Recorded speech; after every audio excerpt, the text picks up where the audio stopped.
Hi, welcome to Suman TV Warangal. ఈ రోజు అయితే మనం హన్మకొండ భీమారంలో ఉన్న ఎంటీఆర్ గార్డెన్స్కి అయితే వచ్చేసాం. మరి ఈ గార్డెన్స్లో ఆల్ ఫోర్స్ జూనియర్ కాలేజ్ వారి ఫ్రెషర్స్ పార్టీ అయితే జరుగుతుంది. మరి ఎంతో ఉత్సాహంగా స్టూడెంట్స్ అయితే ఫ్రెషర్స్ పార్టీలో పార్టిసిపేట్ చేస్తున్నారు. మరి దీనికి చీఫ్ గెస్ట్గా అయితే మనకు వి నరేందర్ రెడ్డి గారు అయితే వచ్చారు.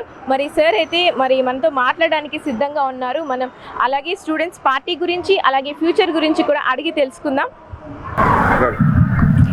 నమస్తే సార్. నమస్తే. ఎలా ఉన్నారు? వెరీ ఫైన్, బాగున్నాం.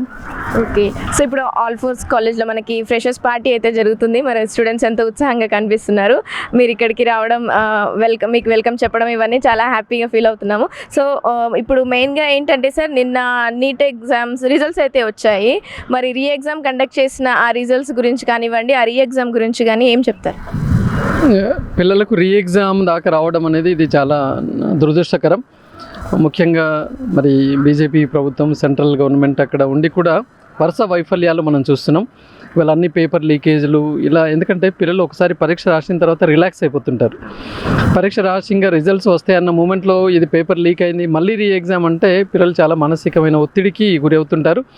ఈసారి మాత్రం ఏమైంది అంటే అసలు ఆ రీ ఎగ్జామ్ ఎంత టఫ్ ఉందంటే పిల్లలందరూ కూడా చాలా విస్మయానికి గురి కావడం జరిగింది. అండ్ ఆఫ్ కోర్స్ ఈజీ ఉంటే దేశం అందరికీ ఈజీ, హార్డ్ ఉంటే దేశం అందరికీ హార్డ్. అది పెద్ద వ్యత్యాసం ర్యాంక్స్లో ఉండకపోవచ్చు, కానీ అంత టఫెస్ట్ పేపర్లు ఇవ్వడం కూడా సరికాదు. బట్ ఓవరాల్గా రిజల్ట్ చూస్తే ఆల్ ఫోర్స్ పాయింట్ ఆఫ్ వ్యూలో మంచి ఫలితాలు రావడం జరిగింది. 647 మార్కులు 720కి మా అబ్బాయికి రావడం జరిగింది. అండ్ ఆఫ్ కోర్స్ ఆ పిల్లవాడికి రీ ఎగ్జామ్ లేకపోతే 690 మార్కులు ఉండేది. అంటే ఈ వ్యత్యాసం ఈజీ హార్డ్ తోటి కూడా ఉంది కాబట్టి సేమ్ మార్క్స్ వచ్చాయి. సుమారుగా 115 మంది చిన్నారులకి మరి 400 మార్కులు ఆ పైన వచ్చాయి. ఒక 150 సీట్లు ఈసారి ఖచ్చితంగా వస్తాయని మేము అనుకుంటున్నాం. బట్ ఏదేమైనా ప్రభుత్వాలకి మేము విజ్ఞప్తి చేస్తున్నాం, దయచేసి పిల్లల జీవితాలతో ఆడుకోకూడదు. ఇలా పేపర్ లీకేజీలకు స్వస్తి పలకాలి. టెక్నాలజీ డెవలప్ అవుతున్న ఈ రోజుల్లో పేపర్ లీకేజీలు అంటే ప్రపంచ స్థాయిలో భారతదేశం యొక్క పరువు మంట కలుస్తున్నది. కాబట్టి ఖచ్చితంగా కేంద్ర ప్రభుత్వం ఇప్పటికైనా కళ్ళు తెరిచి మరి కేంద్ర విద్యాశాఖ మంత్రిని ఖచ్చితంగా తీసేయాలి. ఎందుకంటే ఆయన ఆధ్వర్యంలో ఎన్నో అవకతవకలు జరిగినాయి. ఇవాళ 10వ తరగతి మన పేపర్ మూల్యాంకనంలో కావచ్చు, 12వ తరగతి మూల్యాంకనంలో కావచ్చు, ఎన్నో రకరకాల ఊహాగానాలు, ఈవెన్ ఐఐటి అడ్వాన్స్ పరీక్షలో కూడా కొన్ని ఊహాగానాలు తలెత్తడం జరిగింది.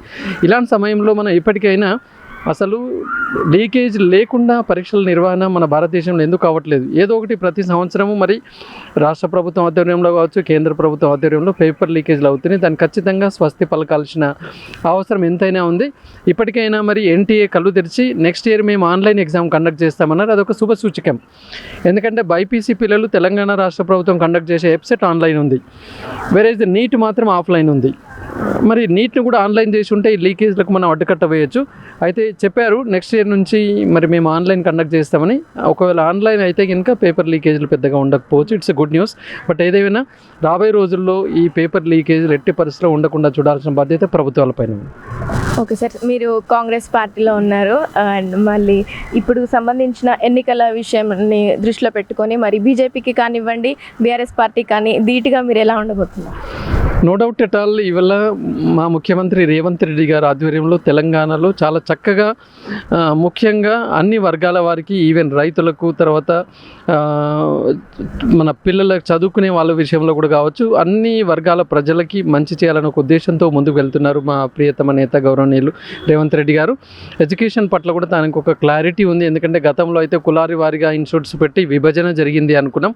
ఇప్పుడు మరి ఇంటిగ్రేటెడ్ స్కూల్స్, అన్ని కులాల వారు, అన్ని రేంజ్ వారు ఒకే స్కూల్లో చదువుకొని మరి KG to PG అన్న విధంగా 9th 10th 11th 12th ఒకే దగ్గర ఉండేటట్టుగా అద్భుతంగా ప్రతి కాన్స్టిట్యుయెన్సీకి ఒక ఇంటిగ్రేటెడ్ స్కూల్ ప్లాన్ చేయడం జరిగింది.